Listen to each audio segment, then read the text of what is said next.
आज की कहानी है गरीब लड़की।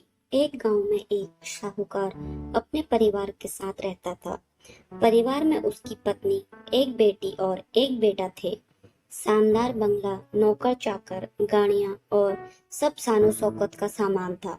उसके पास गरीब लोगों को बहुत ज्यादा सूद पर कर्जा देना उसका धंधा था।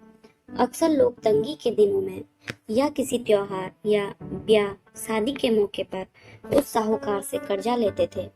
जब फसल अच्छी होती तो कर्जा थोड़ा थोड़ा करके उतारते थे, लेकिन जिस वर्ष सूखा पड़ता तो कर्ज तो छोड़ो, गांव वाले सूद तक नहीं दे पाते थे।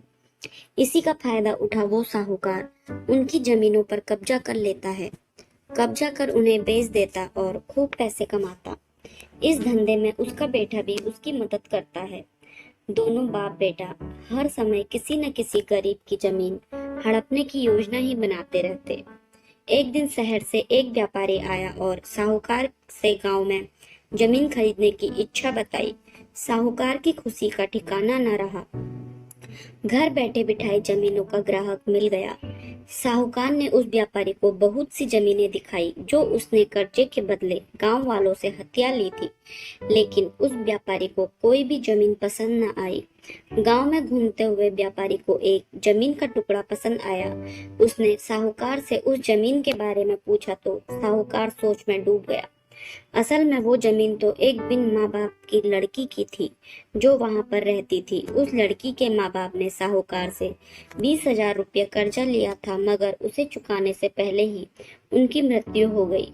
बेसहारा लड़की की हालत देख गांव की पंचायत ने साहूकार से उस जमीन पर कब्जा न करने को कहा। भला पंचायत की बात कैसे टाल सकता था साहूकार, मगर दिल में हमेशा ही उस जमीन पर कब्जा करने की बात सोचता रहता।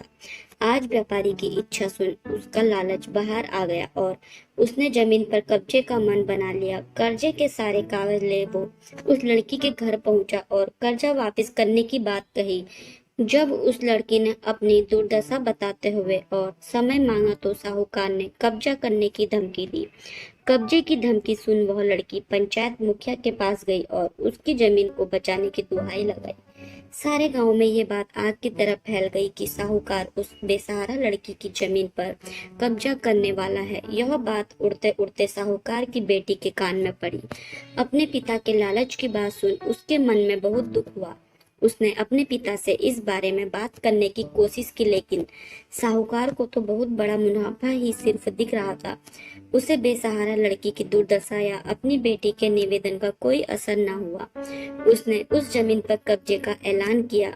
साहूकार की बेटी ने जिद पकड़ ली कि उस लड़की की जमीन पर कब्जा न होने देगी, पर अपनी एक न जलती देख इसके दिमाग में एक योजना सूझी। अगले दिन सुबह सुबह वह बेसहारा लड़की और उसके साथ दो लोग साहूकार के घर पहुंचे और कर्जे की 5,000 की किस्त दे दी। साथ में ये भी कह दिया कि 3-4 महीने में कर्ज के बाकी रुपये भी उन्हें मिल जाएंगे। रुपये देने के बाद रसीद ले अब चले गए, क्योंकि अब किस्त मिल गई थी, इसलिए पंचायत ने भी कब्जा नहीं करने दिया। साहूकार बहुत परेशान था कि आखिर उस लड़की के पास इतना सारा रुपया कहाँ से आया। कल तक तो वो दाने दाने को तरसती थी और आज 5,000 रुपये दे गई। कुछ भी न समझ आने पर उसने गांव वालों से भी पूछताछ की, लेकिन कोई भी रुपयों के बारे में नहीं जानता था। कुछ दिनों बाद वह लड़की फिर 2 गांव वालों के साथ आई और कर्जे की बाकी रकम चुकाकर रसीद और कर्जे के सारे कागज ले गई। साहूकार परेशान कि आखिर इस लड़की के पास इतना धन आया कहाँ से। इस तरह कुछ दिन बीत गए। एक दिन साहूकार को खबर मिली कि उस बेसहारा लड़की ने अपनी जमीन बेच दी है। कुछ कर तो सकता नहीं था, लेकिन उत्सुकतावश जाकर देखा तो चौंक गया। जमीन पर एक बोर्ड लगा था। उस बोर्ड पर जमीन के मालिक का नाम देख साहूकार की मानो सांसें रुक गई थी। मालिक के नाम के आगे लिखा था उसकी अपनी बेटी और उस लड़की का नाम। दौड़ा हुआ घर गया और बेटी से पूछा कि ये क्या तमाशा है। तब उसकी बेटी ने उसे बताया कि उस गरीब लड़की को मदद के लिए उसने अपने सारे गहने बेच डाले ताकि उसकी जमीन आपके कब्जे से बच सके। लेकिन जमीन आपसे छुड़ाते ही उस बेसहारा लड़की ने उदारता दिखाते हुए आधी जमीन मेरे नाम कर दी। बेटी ने उसे समझाया कि आप तो उस लड़की का आखिरी सहारा भी छीन रहे थे, मगर उस लड़की का बड़प्पन देखो जो उसने जमीन छुड़ाते ही मेरे गहनों के बदले अपनी आधी जमीन मुझे दे दी। और यह सब सुन साहूकार को शर्मिंदगी महसूस हुई और उसने भविष्य में कभी किसी की जमीन न हड़पने का वचन दिया। तो दोस्तों, अगर आपको हमारी कहानी पसंद आए तो हमारे चैनल को लाइक, सब्सक्राइब, शेयर और कमेंट करना ना भूलें। धन्यवाद।